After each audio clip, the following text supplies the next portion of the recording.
Thank you very much. I'm very privileged to be surrounded by years and decades of academic scholarship. Decades, definitely. Decades. And that puts me in a slightly awkward position because as you just heard, everyone here contributed so substantially to this department, and I feel I'm quite happy I survived the first 10 weeks of teaching here. And I do insist, therefore, to be re-invited in about 30 years' time so that I can equally say something like this. When I told friends and colleagues in the UK and in Ireland about this appointment here, I got mainly three sort of comments. And the first one, my more cynical friends, were amazed that history departments in England still have money to make permanent appointments.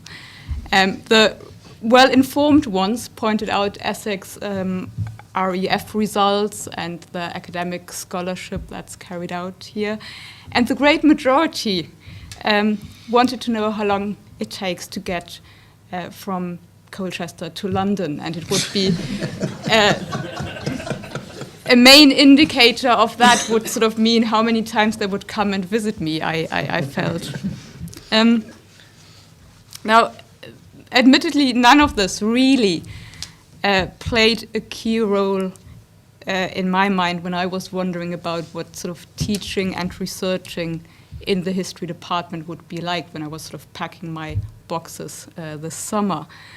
And a couple of things I think are possibly particular for Essex, or at least extremely pleasant about Essex. And first of all, of course, every history department claims its teaching is research-led.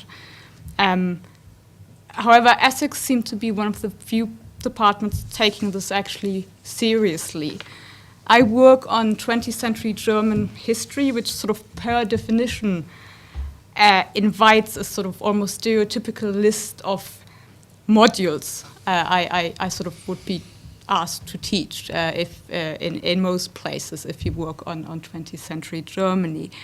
Here, though, I have the privilege to actually teach on aspects of German history I research upon, and those are urban history, political culture, and police history. And I'm not suggesting that every aspect of research directly has to be translated or transported into teaching, but I feel that this very close link between teaching and research, already on an undergraduate level, is one of great attraction for teachers as well as for students in this department. And I think when we think about sort of restructuring and redevelopment and what else we want to be doing, we have to be very careful not to lose this important link between research and teaching, because I felt, certainly for me coming here, I was delighted that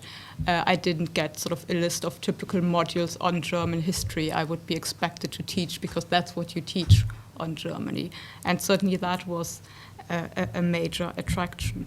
Linked to this is research. I felt that there's a research culture in the department based on ideas, developments, concepts, rather than on sort of rigid timeframes and national boundaries, which again I think is very stimulating. And as we've heard before, is sort of some of the main ideas for setting up this place. Again, what this means for me is that I can discuss my work on, for example, the German police with colleagues who work on crime and punishment, on prisons, as well as on surveillance. And I would get an equally or even broader spectrum of colleagues who could contribute to my interest in the performative dimension of political culture, mass choreography, and the body. And I think to to find people who can contribute to these interests in a small department as this one is again quite extraordinary and shows quite a lot about the research culture here.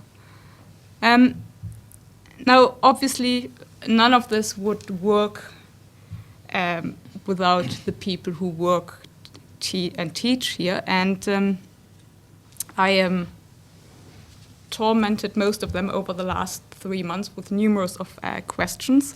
And I can only support what student surveys seem to be showing time and time again, that this is an enormously friendly and supportive department with a very international, enthusiastic, and after having witnessed 2 departmental meetings, rather passionate, shall we say.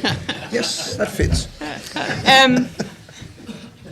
Group of people. And I think all these qualities are quite important if you want to turn the next 40 years into something as successful as the last one.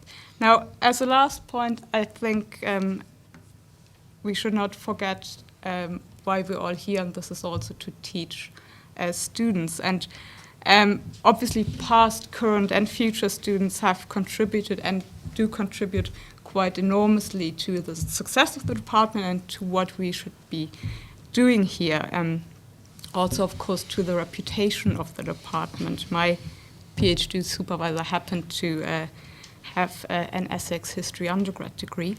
And I think we perhaps, for our current students, should give them a bit more credit than we do at the moment for deciding to do history and deciding to do our history modules, which seem to be a bit more creative, a bit more challenging, and a bit more unusual than the norm or the standard history module in other departments. And I think in times that are so dramatically changing for people teaching here, but also, of course, dramatically changing for people studying, I think we should encourage and inspire our students to continue doing what Essex history students seem to be particularly good at and seem to have been doing quite well over the last 40 years. And that's,